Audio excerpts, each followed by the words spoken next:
And so our lives, as we go through this chaos, it shouldn't be filled with the troubles and the stress, but instead we should look at how do we overcome these situations that we're facing. And that's where we have our worldly views of what peace is.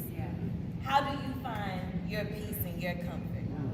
Some people go to the spa, some people go to the beach, some people go fishing.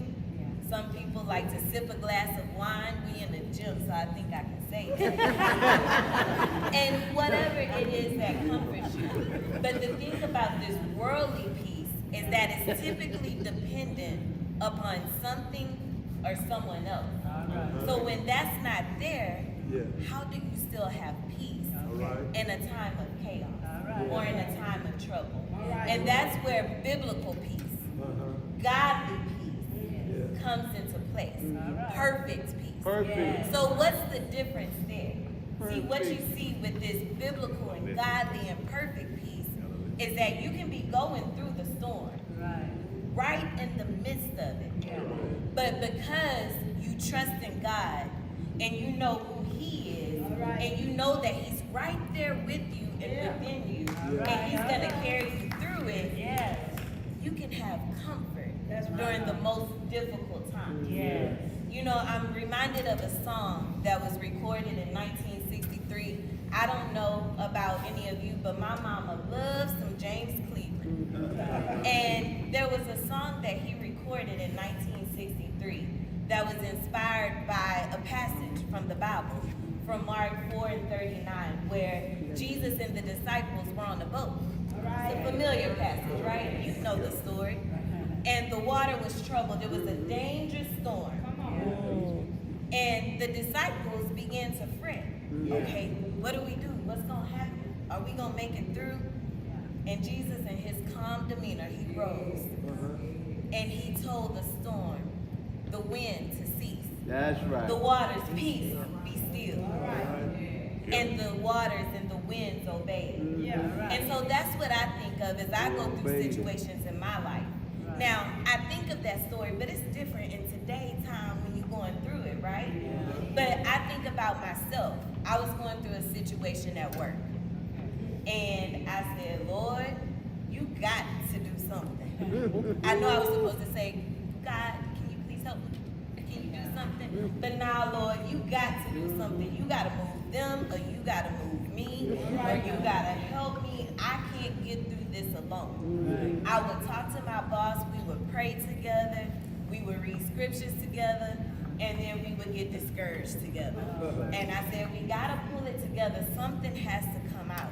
And I said, Lord, just move this person out of my way that everybody having trouble with. And I was tuning in to a sermon, and the pastor said, really, he sat in my lap.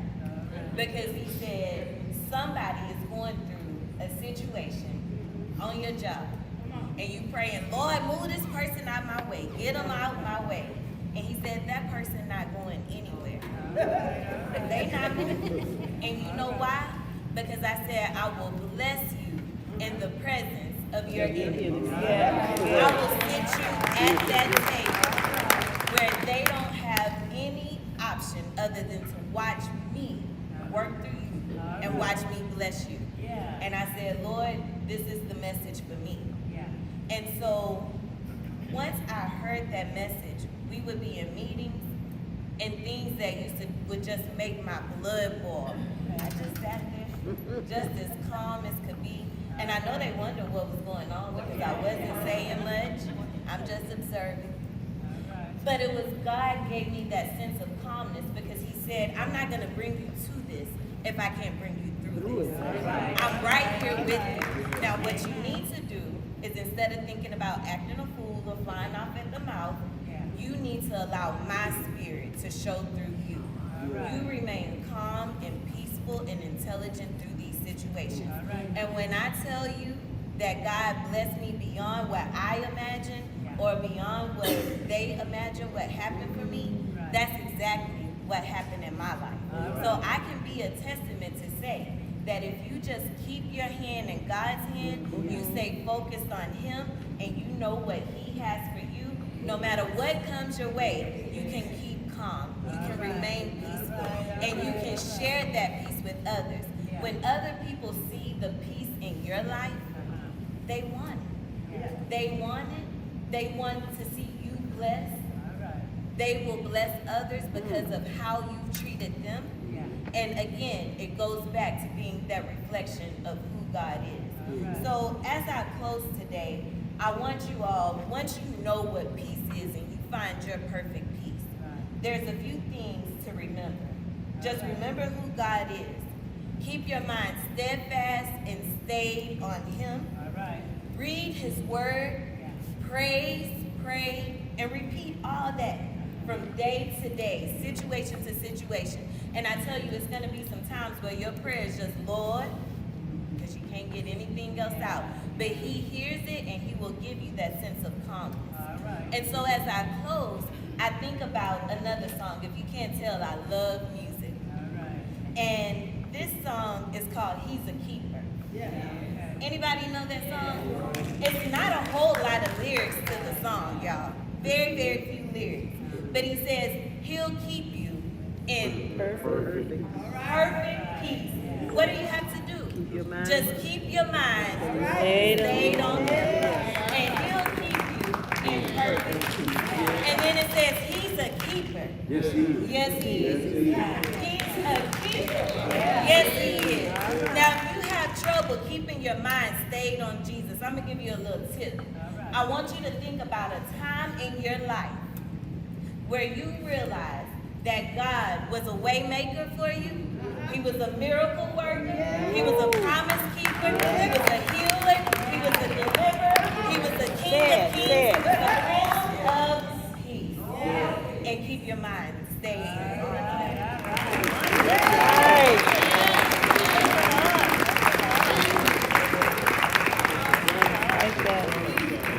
Praise God.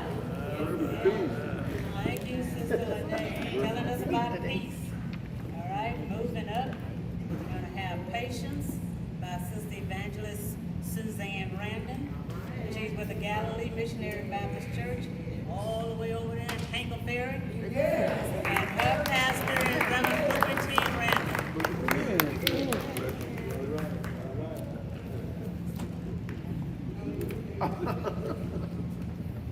Okay. It's hard to go after that, but I'll try. You did a wonderful job. Amen. I don't like to start like everybody else, because I'm different. I'm from Africa. Okay? I'm from Africa, and not because of what I'm wearing, but I have an accent. So I'm not speaking in tongues, okay? I will be speaking English. If you don't understand, ask your neighbor, okay? Or ask me after that. What did you say? You put down there. So, what? That lady was speaking in tongues. I don't understand. I want to first thank my friend, Pastor Dawson. I want to thank you for your friendship and for inviting us with your church. So I really want to thank you with the First Lady. Amen. Amen. Amen, First Lady. Amen. Amen. And I want to thank the birthday Brenda. Amen. She has been my friend for more than 20 years. And one day at her church, I told her, oh, I like your shoes. And then she said, I'll get you a pair. That's Brenda. And before I knew, she got me these shoes. Amen? So I'm wearing it to show her that I'm grateful for got me these shoes. She did not think that I'll be wearing her shoe because she wanted to share with me. All right. So, Brenda, but then this shoe has a history behind it because I introduced her to her husband. I am the one who introduced Brenda. You see, Brenda, my life. So, I told Brenda I like your shoes, so when she bought me one, I introduced her to her husband who buys her beautiful cars. Yeah. But don't tell her, don't go to Brenda and tell her, I like your car. She's not going to give you, okay? That was a one-time deal between me and her. So I just wanted to put that one out there. And of course, I want to thank my husband, amen, Bukati.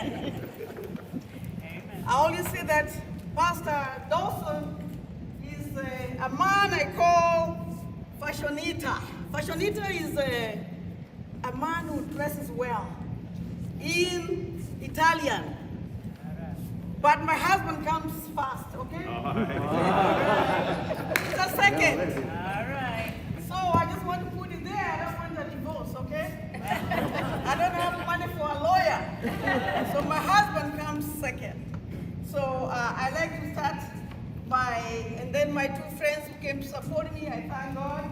Amen. So let me just say that I was asked to speak on patience, which I don't have. So when Brenda called me, I said, Brenda, give me another one. Give patience. And she says, Sister Suzanne, she calls me Sister Suzanne. That's the only one remaining. All the other ones are taken. I said, oh my God. I said, Brenda, you have to